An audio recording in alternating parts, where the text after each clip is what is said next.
తమకు సీల్డ్ ప్లాంట్లు ఉన్నాయని నిరూపిస్తే అవి పవన్ కళ్యాణ్కే రాసిస్తానని ఏలూరు వైసీపీ పార్లమెంట్ అభ్యర్థి కారుమూరి సునీల్ అన్నారు.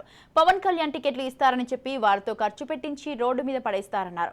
యువత రాజకీయాల్లోకి వస్తుంటే ఇటువంటి చవక విమర్శలు చేసి పవన్ కళ్యాణ్ స్థాయి తగ్గించుకోవద్దు అంటున్న వైసీపీ అభ్యర్థి కారుమూరి సునీల్తో మా correspondent Murali face to face. ప్రచార సభల్లో అయితే వాడివేడిగా ఆరోపణలు ప్రత్యారోపణలు జరుగుతున్నాయి. నిన్న ప్రజాగళం వేదికగా చంద్రబాబు నాయుడు, పవన్ కళ్యాణ్ కూడా మంత్రి కారుమూరి నాగేశ్వరరావు వారి తనయుడు కారుమూరి సునీల్పై కూడా ఆరోపణలు చేసిన పరిస్థితి అయితే ఉంది. దీనికి సంబంధించి మనతో మాట్లాడడానికి ఏలూరు వైఎస్ఆర్సీపీ అభ్యర్థి కారుమూరి సునీల్ ఉన్నారు. చెప్పండి సార్, మీ మీద అటు చంద్రబాబు నాయుడు అలాగే పవన్ కళ్యాణ్ కూడా ఆరోపణలు చేశారు. వాటిని ఏ విధంగా చూడాలంటారు? ఇది టోటల్గా అవాస్తవం అండి.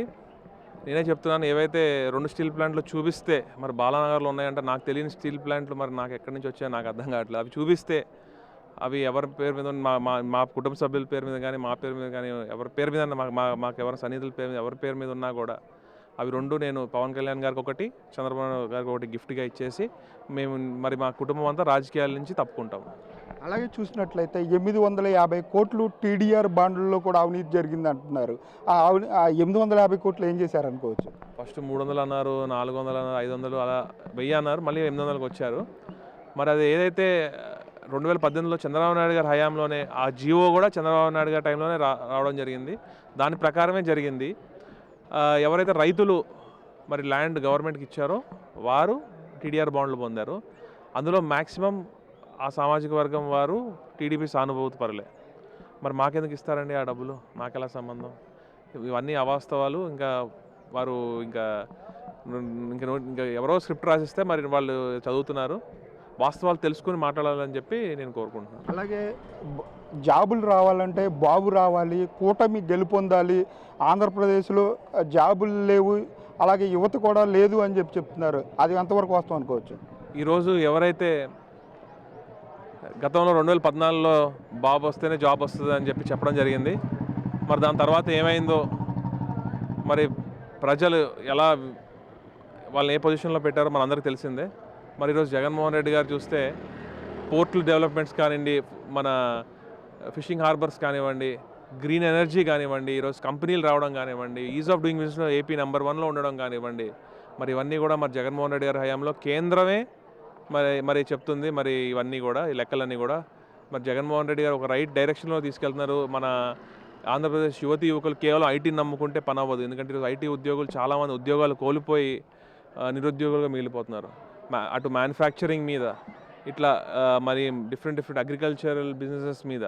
అలానే మన యువతీ యువకులు కూడా ఒక ఆంటర్ప్రెన్యూర్స్ అయ్యి వారు కూడా ఒక కొత్త బిజినెసెస్ స్థాపించేలాగా అవన్నీ కూడా జగన్మోహన్ రెడ్డి గారు చూస్తున్నారు. రేపొద్దున నేను గెలిచిన తర్వాత కూడా వర్క్షాప్స్ కండక్ట్ చేసి యువతీ యువకుల కోసం వారు కూడా సొంతగా ఆంటర్ప్రెన్యూర్స్ అయ్యేలాగా మళ్ళీ జాబ్ మేళాస్ కండక్ట్ చేసి నేను ముందుకెళ్దామని చెప్పి నేను అనుకుంటున్నాను. అలాగే చూసినట్లయితే ఆంధ్రప్రదేశ్ జీవనాడిగా చెప్పుకునే పోలవరం ప్రాజెక్ట్ కూడా మీ నియోజకవర్గంలోనే ఉంది. ఏ వ్యూహంతో ఏలూరు పార్లమెంట్లో ముందుకెళ్ళబోతున్నారు? ఈరోజు పోలవరం ప్రాజెక్టు స్పిల్వే కానీ అప్రోచ్ ఛానల్స్ కానీ ఇవన్నీ కూడా జగన్మోహన్ రెడ్డి గారు కంప్లీట్ చేయడం జరిగింది. అప్పర్ కాఫర్ డ్యామ్ కానివ్వండి, లోవర్ కాఫర్ డ్యామ్ కానివ్వండి, ఇవన్నీ జగన్మోహన్ రెడ్డి గారు కంప్లీట్ చేశారు. అలానే ఏదైతే మన ఐడల్ పవర్ ప్రాజెక్ట్ ఉందో అది కూడా స్పీడ్గా నడుస్తుంది.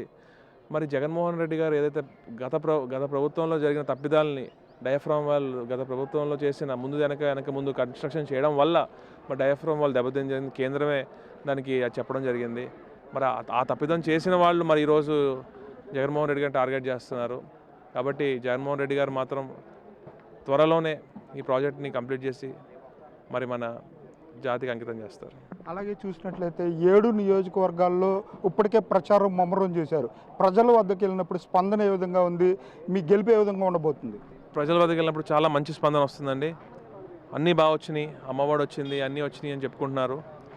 ఏదైనా చిన్నవి ఏమైనా ఉంటే మాకు ఆ లైట్ అండి, స్తంభాన్ని కొంచెం అటు జరపండి అని చెప్పి చిన్న సమస్య చెప్పు, మాకు డ్రైనేజ్ ఒక్కటే అండి, మిగతా అన్నీ బాగున్నాయి అని చెప్పి ఎంతో చాలా బాగా రిసీవ్ చేసుకుని మాకు చెప్పడం జరుగుతుంది. మేము కూడా అలానే స్పందించి వారి సమస్యలు తీరే విధంగా మేము కూడా వచ్చిన తర్వాత కూడా కష్టపడతాం.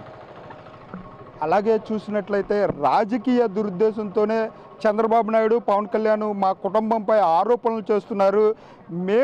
మాకు స్టీల్ ప్లాంట్లు ఉంటే ఆ చంద్రబాబు నాయుడుకి ఒకటి పవన్ కళ్యాణ్కి ఒకటి ఇస్తాము. ఈ సవాల్ని చంద్రబాబు నాయుడు పవన్ కళ్యాణ్ తీసుకోవాలి.